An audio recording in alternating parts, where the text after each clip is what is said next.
Bien-aimés dans le Seigneur, que Dieu vous bénisse pour cette opportunité qu'il nous donne encore ce matin de pouvoir écouter sa parole.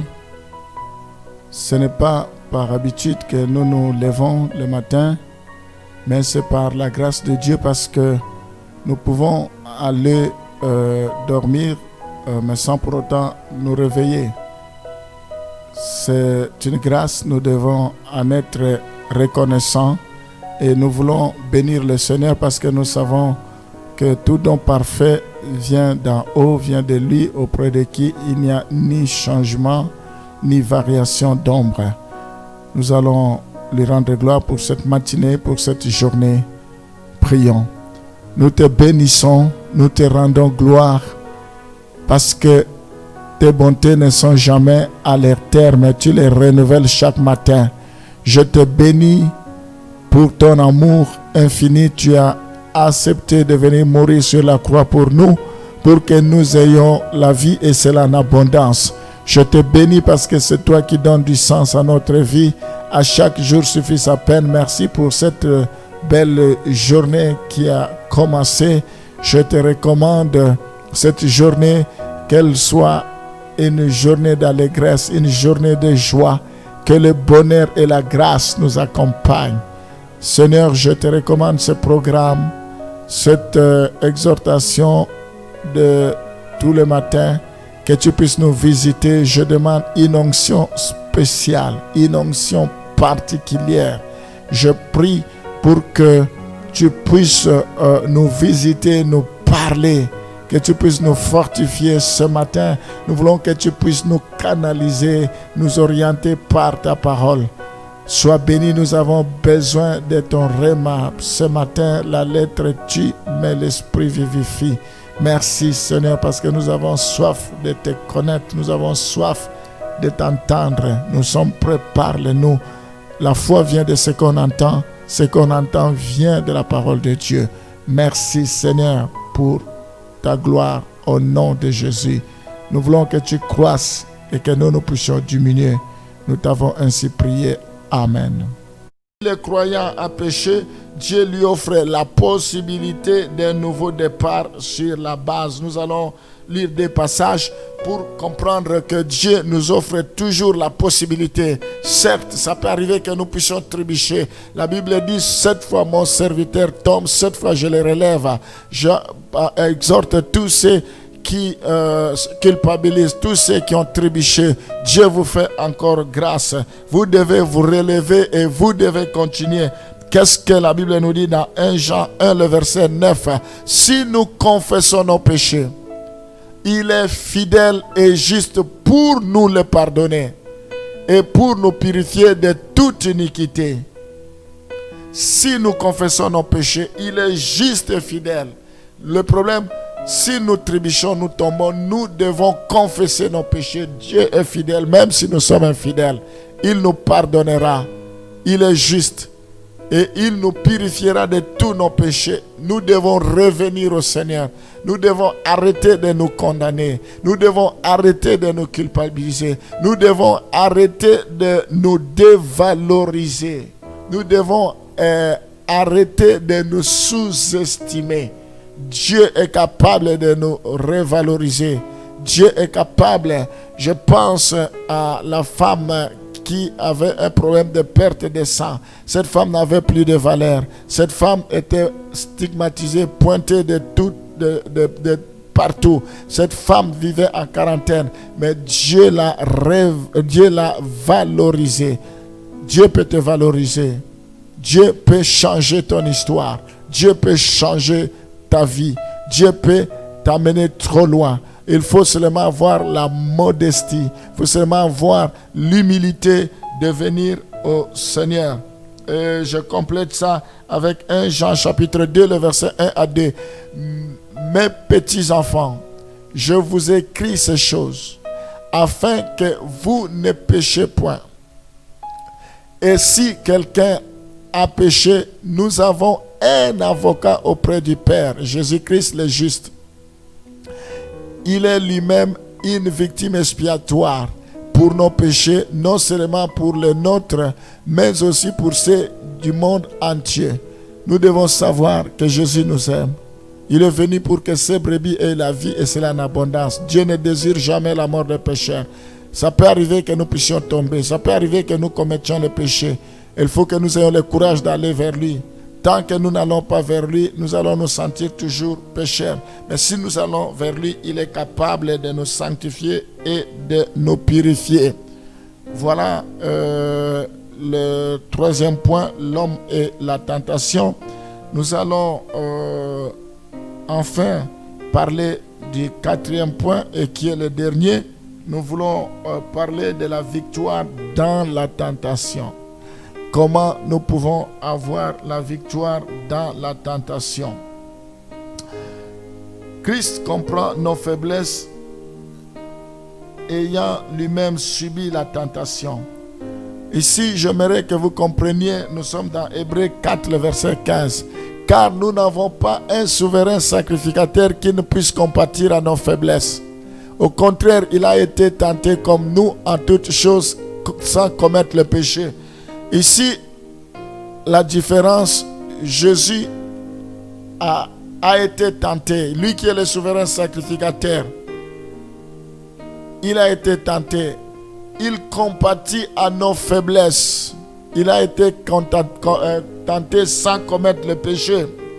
Donc ici, nous devons comprendre que Christ comprend nos faiblesses.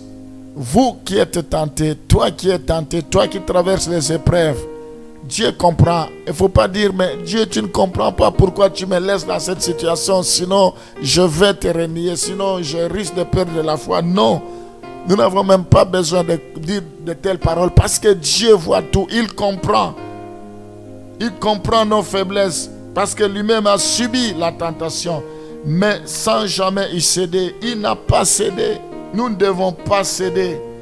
Nous avons vu dans 1 Corinthiens 10, le verset 13, c'est un passage que nous avons lu plusieurs fois. Aucune tentation ne vous est survenue qui n'ait été humaine.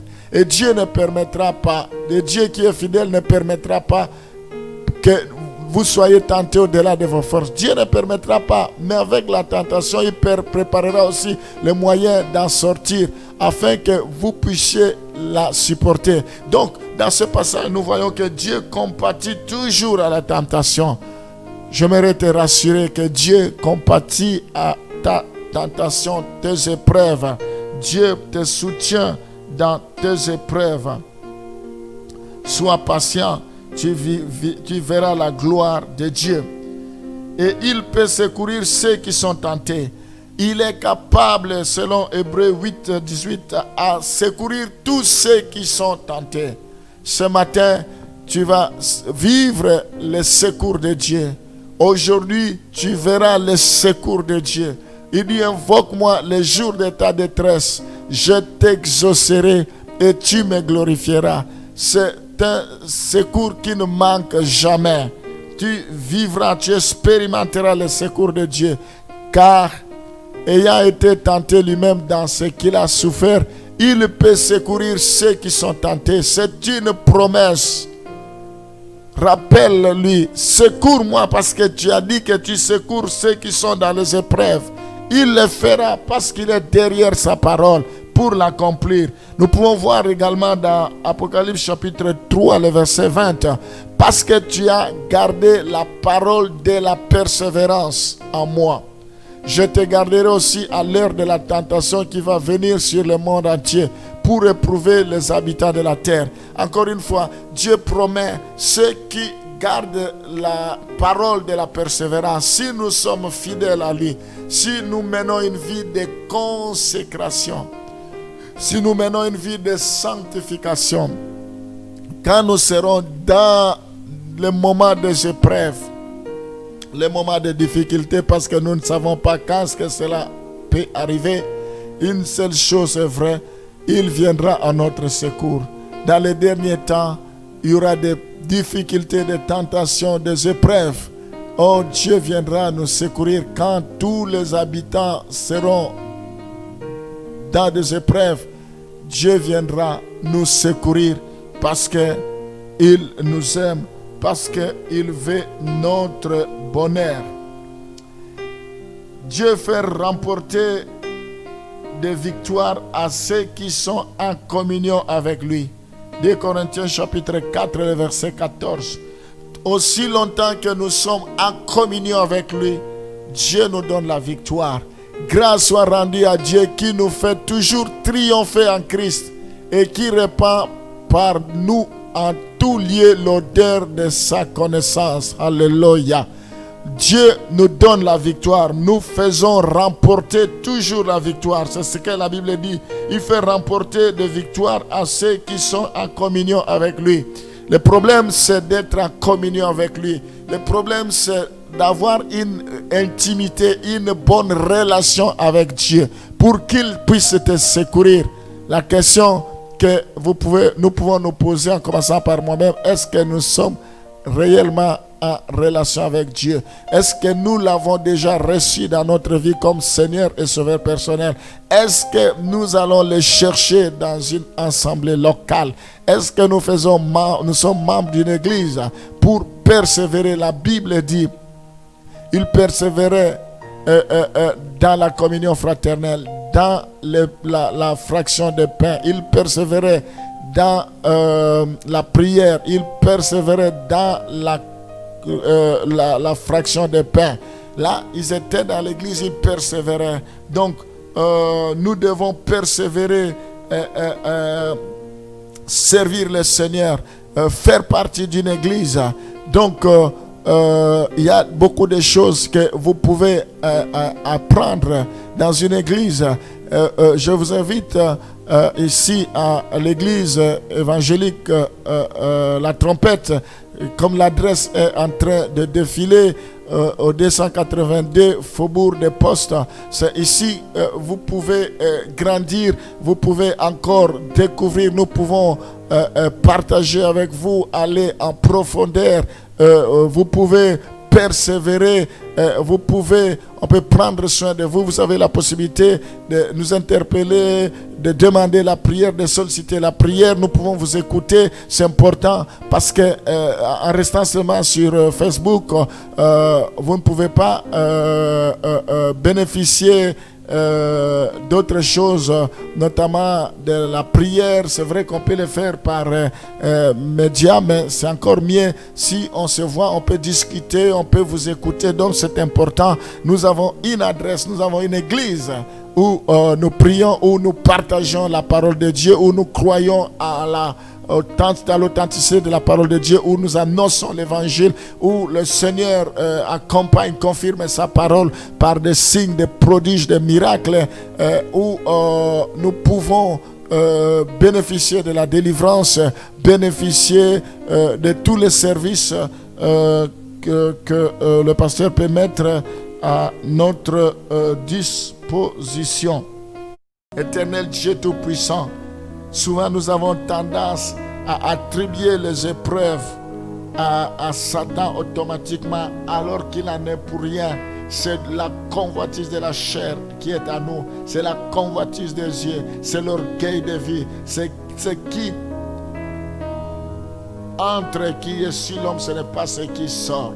Nous disons non maintenant à la convoitise de la chair. Délivre-nous de la convoitise de la chair. Comme tu es mort à ce qui concerne les œuvres de la chair, nous voulons mourir à ce qui concerne le péché, l'orgueil, les œuvres de la chair, l'impudicité, l'adultère, le mensonge, l'envie, l'idolâtrie, toutes ces choses semblables. Nous voulons mourir par rapport à cela. Oh Seigneur, nous voulons mourir par rapport à la convoitise des yeux. Nous ne voulons pas nous laisser attirer par ce que nous voyons, par tout ce que nous voyons, Seigneur. Aide-nous à ne pas tout embrasser. Fais-nous grâce, délivre-nous, Seigneur. Le bien que nous savons faire, nous ne le ferons pas, mais nous ne le faisons pas plutôt. Mais le mal que nous évitons, c'est ce qui nous arrive, misérable que nous sommes. Qui me délivrera? Seigneur, viens à notre secours. Nous sommes responsables de notre propre tentation, responsables. Délivre-nous ce matin, délivre-nous maintenant au nom de Jésus. Fais-nous grâce. Nous voulons expérimenter ta main puissante. Il faut que l'on sache que nous sommes avec toi. Merci pour ton secours. Délivre maintenant ceux qui sont dans la confusion. Délivre, Seigneur, viens au secours. Nous disons non à l'orgueil de la vie. Tu résistes aux orgueils, tu fais grâce aux humbles. Nous disons non à la convoitise des yeux, à la convoitise de la chair. Au nom de Jésus, que toutes les manœuvres du diable échouent maintenant. Au nom de Jésus, nous t'avons ainsi prié. Amen.